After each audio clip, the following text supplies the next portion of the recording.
Hi guys, welcome to my another mini blog.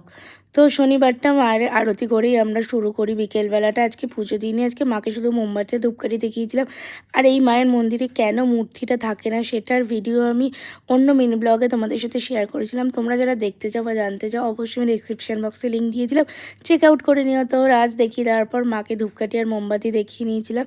তারপরে ওখান থেকে আমরা পুজো দিয়ে বেরিয়ে একটু শ্রীরামপুরের দিকে যাচ্ছিলাম, একটু ড্রেসের কি কালেকশন এসছে সেটা দেখার জন্য। তো ইয়েলো টপটা আমার বেশ ভালো লেগেছে, ব্ল্যাকটাও খুব একটা খারাপ লাগেনি। এটা কুর্তিও ট্রায়াল করছিলাম, তো সাইজের একটু ইস্যু ছিল বলে কিছু কিনিনি। তারপরে শনিবার যেহেতু আজকে ভেজ কী খাবো ভাবতে ভাবতে আর পেটটা না হালকা পাতলা ভরা ছিল, তাই একটু চুরমুর খাবো ডিসাইড করলাম। তো এই কাকুটা চুরমুর ফুচকা না দারুণ বানায়, দেখো চুরমুরটা কি সুন্দর করে বানাচ্ছিল।